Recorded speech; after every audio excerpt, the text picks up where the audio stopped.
I plan to move my small army to a better place than this line of fire. As a 27-year-old single mother with 4 young children under her arm, I am used to the idea that I am truly a courageous leader leading my children. In fact, is our life any different from being in a harsh rookie training camp? All 5 of us had to squeeze into a tight space, a 2-bedroom apartment in New Jersey, with strict self-imposed rules about food and drink. I was not able to take care of my children's basic daily needs, like other parents, and besides my mother, no one else in my family paid attention or cared about their lives. All my children, everything fell on my shoulders, alone taking on the role of commander-in-chief of my army. Many nights I lie awake planning strategies to make my children's lives more fulfilling. Even though they never complained about the lack of food and seemed very secure living under my loving care, my mind was still constantly pushing, looking ahead, looking back, turning this way, turning that way, looking for something. Every way to improve their meager lives. So when I found a 5-bedroom apartment in a 3-story house, the 2nd and 3rd floors belonged entirely to us, I jumped at the opportunity. So we can finally be more comfortable.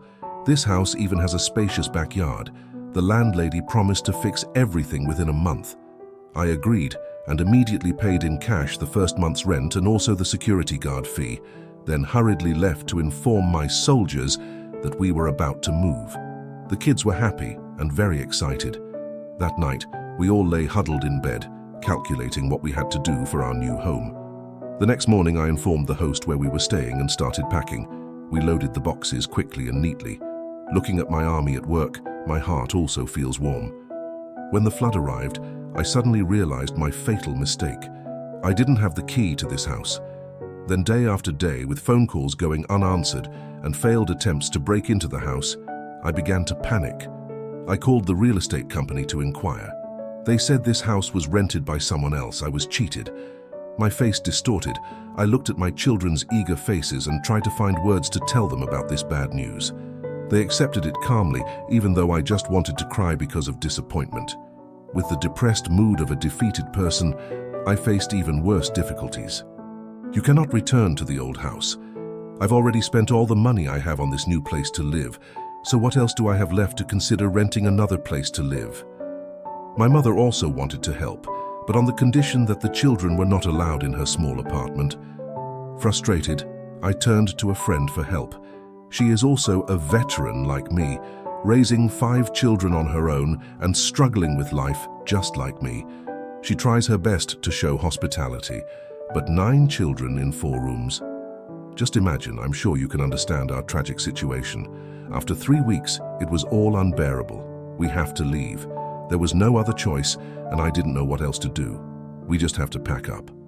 I gathered all our belongings, stuffed the warm clothes of the mother and children into the back of my old yellow car, and informed the little warriors that we now had nowhere to stay outside. A car. My 2 sons, aged 6 and 10, looked at me and listened attentively. "Why don't we stay at Grandma's house, Mom?" the eldest asked. That question was followed by a flurry of other kids' suggestions for places we could stay. With each request, I had to answer a harsh truth. Everyone has their own life, children. We have to take care of ourselves. We can do it. But if my confident and convincing attitude reassured them, these arguments could not deceive me. I need to have more strength. But who can I rely on for that now?